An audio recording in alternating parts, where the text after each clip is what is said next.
Hello everyone, welcome to tonight's student-led Board of Education Candidate Forum here at ThunderRidge High School. My name is Connor Tarbert and I'm part of the Douglas County School District Student Advisory Group and one of your hosts for this evening. Joining me as part of our student facilitation and moderation panel are Peyton Parks and Jake Oliver. Thank you.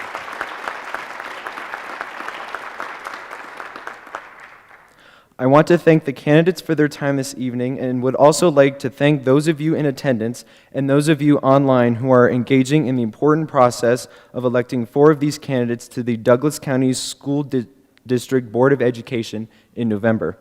Because we are in a school, masks are required to be worn by all attendees and participants. Candidates and speakers may remove their masks while they are speaking, but must cover their faces again once finished.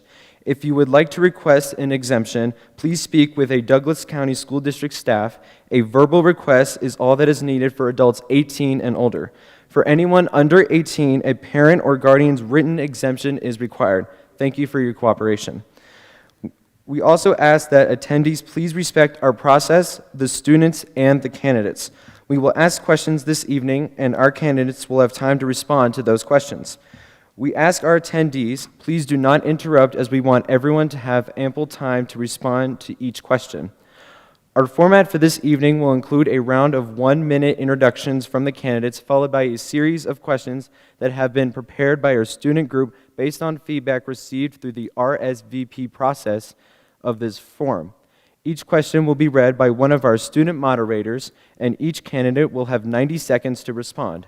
There will be a 15-second warning so that each candidate may conclude their response. They may yield their time. Once all 9 candidates have provided their answers, we will move on to the next question and repeat this process until we reach the end of our time. After our question and answer portion, each candidate will have time for a 1-minute closing statement before we conclude the event. Once again, thank you for being with us this evening. We will now begin the formal portion of our Board of Education Candidate Forum. We will start with a quick 1-minute opening statement from each candidate. We will start with District B. Mr. Peterson, we will begin with you. Hi, I'm Mike Peterson and I'm running for District B. My background, I'm a son of a Philadelphia police officer and my mom was a lifelong teacher in parochial schools. I'm a father of 3 daughters. I've got one up at DU who's actually in Italy right now on a semester abroad. I've got my middle daughter who has a disability out at Northeastern Junior College working on some independent living. And then I have a 10th grader who's still here in the county going to school. 25-year veteran of the U.S. Navy. I'm a Top Gun graduate and instructor, been to 3 wars. Spent some time as an executive officer of an overseas multinational base, and then finished up my last 3 years in the Navy as an exchange instructor and assistant professor up at the Air Force Academy. Spent the last decade as a global safety, performance, and leadership consultant to high reliability industries. And the big thing that I'm hoping to bring is leadership to the district and really just want to put our parents, teachers, staff back in partnership with us because they know when those 3 are working together, we're going to have excellence in education. So I'm Mike Peterson. I'm running for District B. Thank you. Thank you, Mr. Peterson. Julie Watkins, it is now your opening statement. Hi, I'm Julie Watkins, and I am also running in District B. I'm an 11-year resident of Douglas County. My family and I moved here 10 years ago, and my husband had a job up in the Denver area, and we settled in this area because all we heard was how great the schools were. So I have 2 daughters who are now in middle and high school, and I've been volunteering in the school since they started 10 years ago. Most recently, I have been doing different classroom volunteer projects, but I've also been well, it's over now, but I served as the PTO president and volunteered in various roles at their elementary school. I am a public school product, and I graduated from the University of Kansas, and I have more than 25 years of strategic marketing communications experience and some nonprofit management as well. I want to contribute to the momentum that's been built the last 4 years with the current school board and continue to improve the academic achievement, continue to have a safe in-person learning environment for all of our students and staff, and also to ensure that we have additional expansion for our teacher compensation and having more of a voice. I ask you for your vote, and thank you for your time.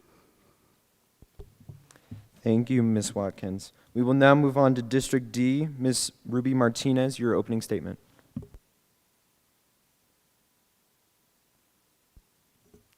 Good evening, everyone. I'm Ruby Martinez. I'm very glad to be here with you.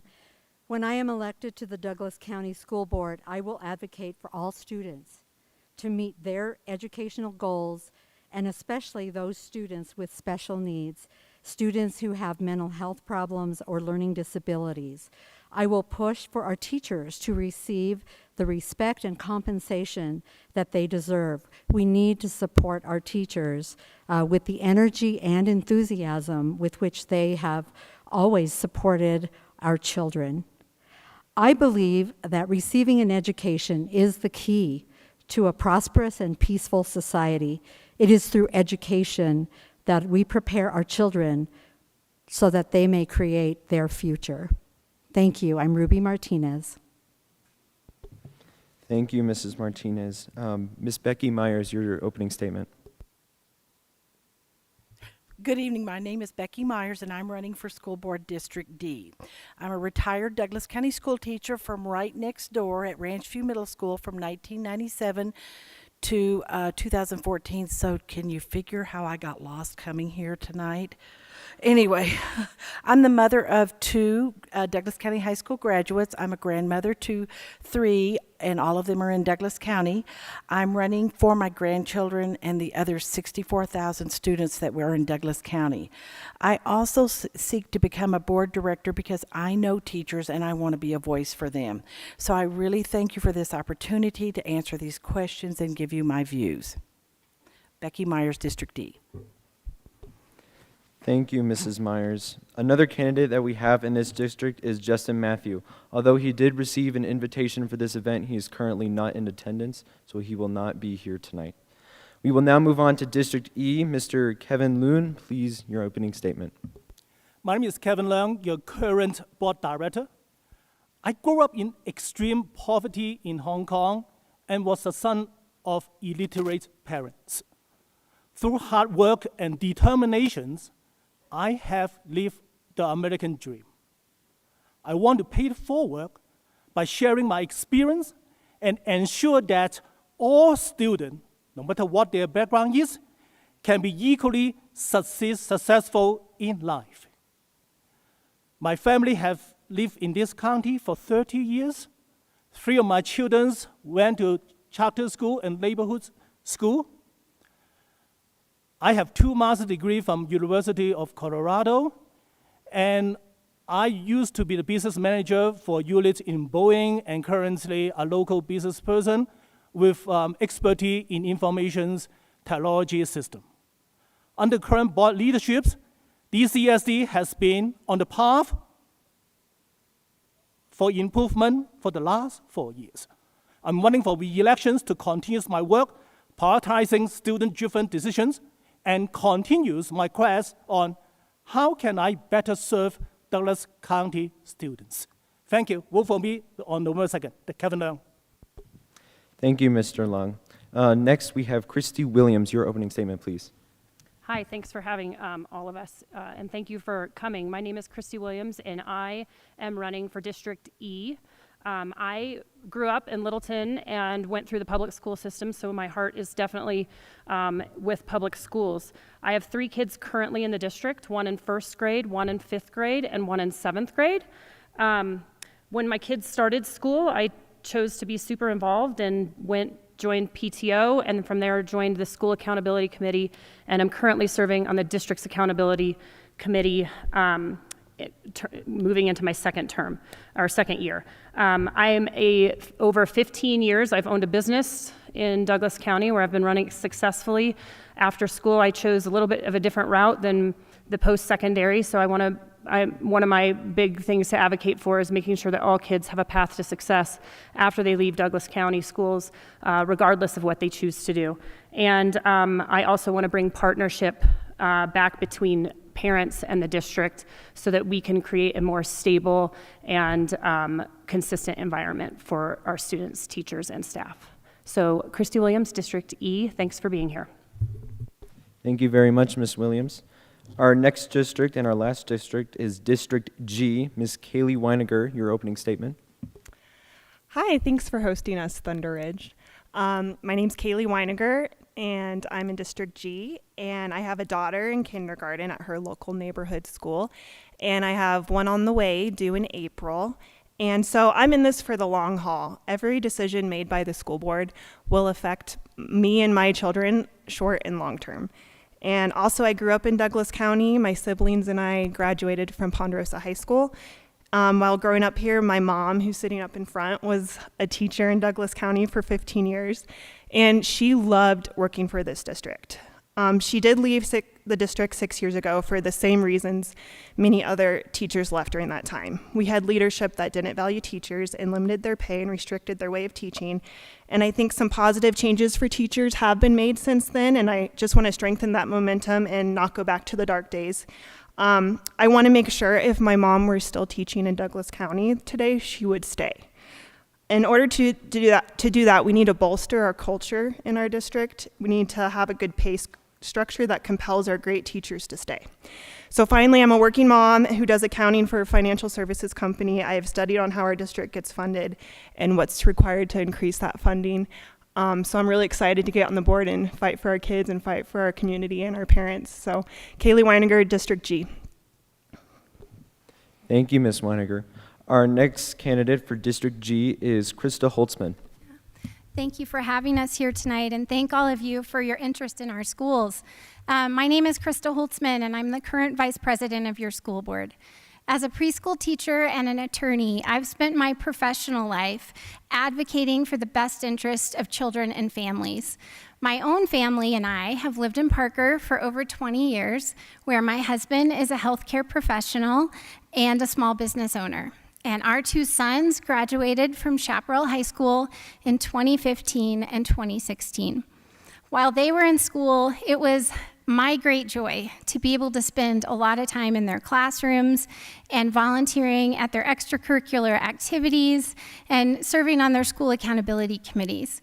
And by doing that, I gained a greater understanding of a couple of things. One, our teachers, all of our staff in Douglas County School District has just a great history of caring and working hard for our students, and we have such a great foundation.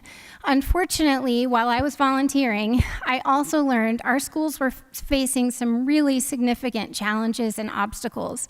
So I decided I wanted to bring the skills I had gained, both as a preschool teacher and an attorney, advocating for children and families to our district to give back, because my own students had great experiences, and I want every student to be supported in that way. And I'd love to have your support to continue my work on the school board to help us continue making progress so that each and every student will have excellent educational opportunities and the support they need to reach their own full, unique potential. So thank you again for being here, and I'm looking forward to sharing some of the progress we've made during the rest of this debate. Thanks. Thank you all of the candidates for your opening statements. We will now begin with the question and answer process. Our first question is, how do you plan to increase support and understanding for all students in order to create a welcoming community for all? Mr. Peterson, we will begin with you.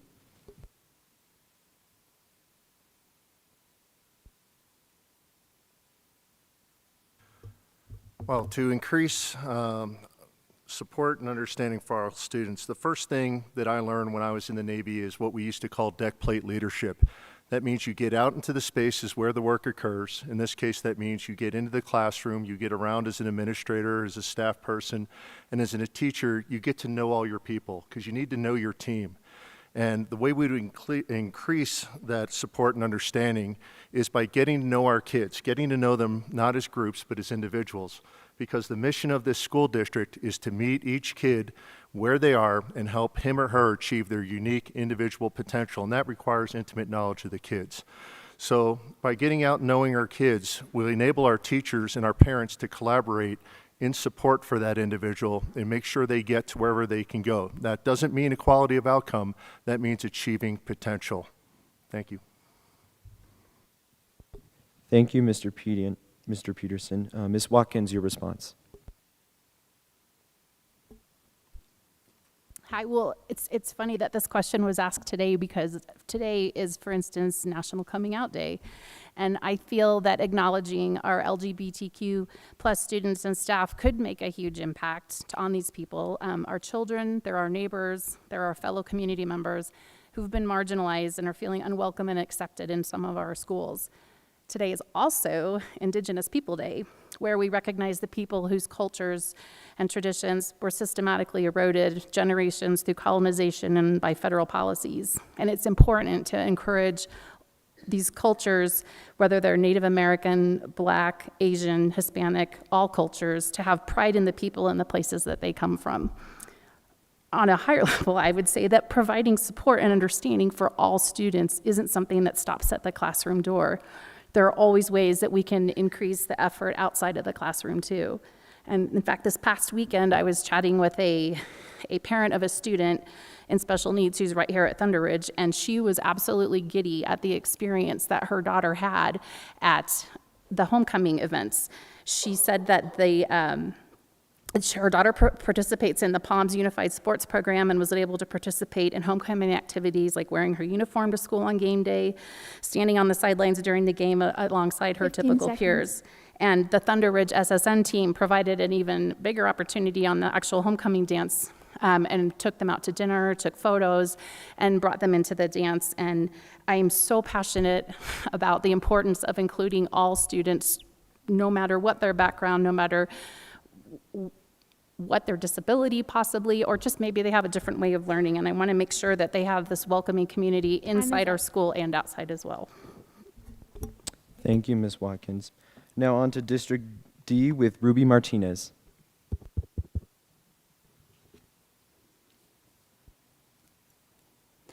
I think that peers and parents have the greatest influence over any student. And I think that the way we create an inclusive environment is that we really all have to focus and learn more about empathy. And empathy is the ability to be able to put yourself into someone else's shoes, to be able to imagine what their world is like, how they experience any certain situation. So I would ask that we start talking about these values a little bit more in our school, because I do think many times I see interactions between people and I want to see more empathy. I want people to, exactly what you were saying, Julie, to be able to recognize there are many, many different people. We're all important. And we need to, if we really want to create this peaceful, inclusive environment, I do believe that we need to practice more empathy. Thank you. Thank you, Mrs. Martinez. Ms. Myers, your response. The degree of bullying that we are seeing now was not here when I was a teacher. So we have to ask what happened. Well, we have social media, we have lockdowns, we have no face-to-face social interaction. My job as a teacher was to educate. But at the end of the day, I needed to recognize students that were hurting and they needed that extra attention and care. All kids should feel included. So we need to have those conversations. We know from experience that it's incredibly hard to have these close-up conversations. Let's help students have an understanding of each other. Let's foster compassion and empathy. Let's focus on what we have in common rather than on our differences. This is on all teachers, counselors, social workers, parents, and community members. And together we can make a big difference for our teachers. Thank you. Thank you, Ms. Myers, for your answer. Mr. Lung. I'm committed to migrate all forms of discriminations in DCSD's school. And unfortunately, during this HIT campaign, I saw the supporter from our opponent post an anti-LGBTQIA+ message in support of their campaign. Our students who seeing this type of social media message may get the wrong ideas that it is okay for them to do so, if the adult is doing the same thing. And people like them are at the highest suicide risk in our district. In order to facilitate tolerance and increase support and understanding of all students, I urge everybody to be kind. And I also want to make sure that all students' voice can be heard. And as our community becomes more diverse, the more than ever for the staff and students need to understand and emphasize people with different backgrounds than they do. I want all students to learn in an inclusive environment is important and respect one's difference without discriminations. The board member must 15 set a good seconds. example and speak out if they see this kind of issues. The district has been doing some progress on these issues. We have the anti-bullying program, cyberbullying program, Time's up. Safe to Tell, Yes, Lifeline. Thank to you, name- Mr. Lung, for your Thank you. response. Ms. Williams. Yes, so as a mom of a child who was bullied, it is a very large priority of mine, regardless of gender, race, religion, or how they feel or how they identify, that they feel supported. Watching your child come home not feeling like they belong or they're not welcomed is very painful, and I don't wish that for any child. Every child that comes to any school in Douglas County deserves to feel welcomed, safe, and have a sense of belonging. I would strive to create a culture of kindness and compassion. This starts at the top. It starts with the board. Thank you. Thank you, Ms. Williams. Ms. Weiniger. Ultimately, setting a welcoming example starts with us adults, us leaders. I want all students who walk through our school doors to feel welcomed and taken care of and trusting of their teachers and staff around them. I do want our schools to be a safe environment for every individual, no matter their background. I don't want teachers and staff to feel weighed down with responsibilities that go outside their role, but I want them to enjoy teaching, and I want them to see their students succeed and not just get by. If our teachers and staff are happy, then that will reflect onto our students, and then our students will thrive and feel welcomed, and Douglas County can be a destination district once again. Thanks. Thank you, Ms. Weiniger. Ms. Holtzman, your response. Thank you. So many of you may know that our board recently reaffirmed our commitment to exactly this, to making sure that every student who walks in the door of any of our schools feels valued, welcomed, and included. And we know how important that is, and so we wanted to make sure and reaffirm that that is a commitment. It goes beyond just complying with anti-discrimination laws and accessibility laws. Those things must happen, but it goes beyond that. And I agree with many of the things that have been said here tonight. In some ways, it's as simple as being kind, but sometimes it's not that simple. To have empathy, we have a responsibility as educators to help our students learn to value one another and work together so that they can be successful in school and in life. So listening to our students is one place that I always find a good source of solutions. And in fact, our board, for the first time, has a board committee called the Student Advisory Group, and they've been very helpful to us.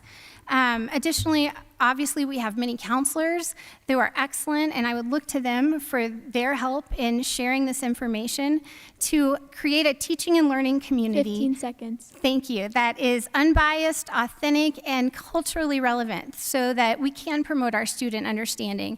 And I would also ask our community to join us in trying to understand one another and be kind. And I have to say that that's not always evident at some Time's of our up. public comments at our board meetings. Thank you, so Ms. it takes Holtzman. all of us. Thank you. I would like to welcome Jake Oliver to the podium, please.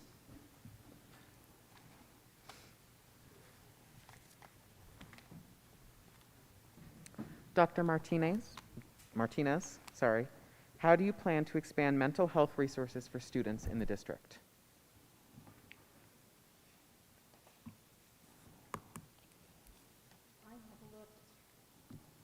I have looked very carefully at the mental health resources that exist within the district. I recently attended a seminar where there was a presentation with the counselors and all the various people who contribute to mental health within the district. And I have to tell you, I was very impressed. There are what I call wraparound services, because there is the connection to the family, the parents, looking at how the child is doing while at school, and resources across the entire spectrum, whether it's informal counseling is needed, whether therapy is needed, or higher levels of services. So what I would want to do is I would want to make sure that all the students and parents are fully aware of all of these wonderful resources that exist within the school district. I think that we should be very proud of what we have. I also think that we certainly then can look for any gaps, and we can attempt to really create new resources if we should need that.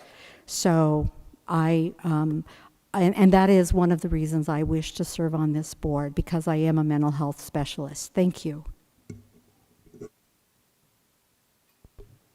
Thank you for your response. Ms. Myers, your time begins now.